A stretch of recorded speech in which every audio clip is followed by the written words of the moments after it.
reacting to the president's executive action plan to reform the nation's immigration system. And right now, these are the biggest changes this system has seen in some 30 years. The president's plan will let 5 million families who have been in the country for at least 5 years stay here.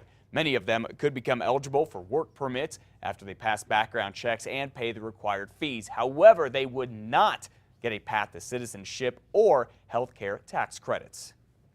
Are we a nation that accepts the cruelty of ripping children from their parents' arms? Or are we a nation that values families and works together to keep them together? Make no mistake, when the newly elected representatives of the people take their seats, they will act.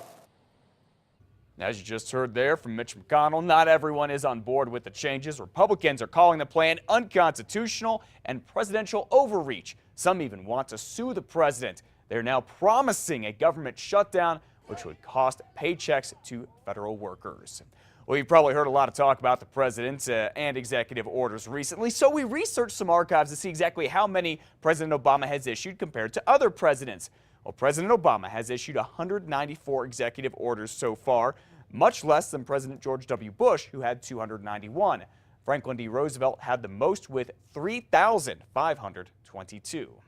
Meanwhile, New Mexico's LULAC Council, the League of United Latin American Citizens, says the president's order will affect about 50,000 workers here.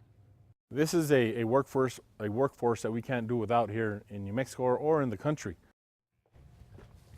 LULAC says it is getting ready to help people here illegally with the changes. It'll have legal clinics and a text messaging system.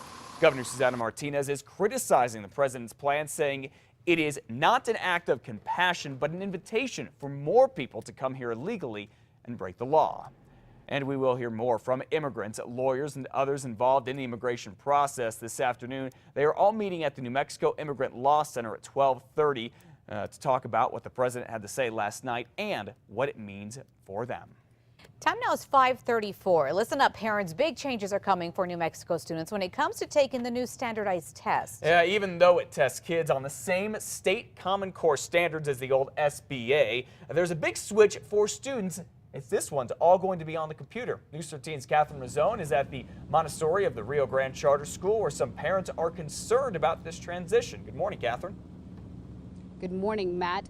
Now, even the youngest testers will be tasked with mastering this new format.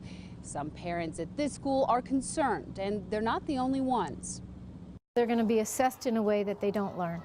And I think that puts our students at a disadvantage in some ways. I don't think Park should be... Montessori of the Rio Grande Charter School principal Bonnie Dodge says students at her school might find the transition more challenging than students at other schools.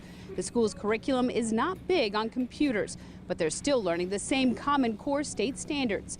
Now, we asked the Public Education Department if it took challenges like this into consideration. They say that's why they're allowing some students to opt out for a pencil and paper test instead. But only 20% of each district or charter school can do this. It's why they're taking extra steps to get their kids ready just in case, which means class time will now be used for practice test time. If we expect our students to succeed in taking this exam, that there's going to have to be class time and home time devoted to the practice of interfacing with the way that this is set up.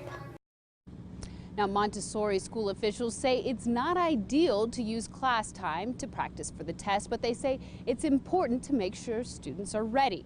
They say that this test will have an impact on both teacher evaluations and their school grades. Now, the PED says it's offering tips to parents and teachers up until the time of the test so they can be prepared.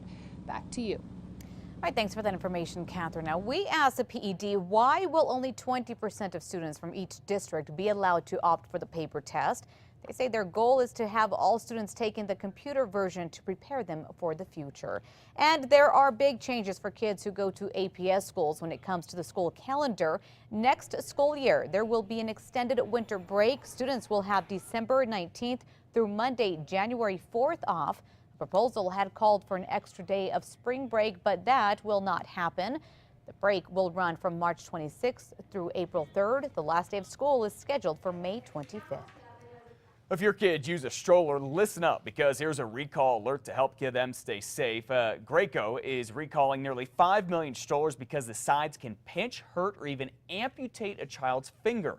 The recall involves 11 million different KRQE and Century strollers, including the Aspen, Breeze, Capri, Cirrus, Glider, and Kite models.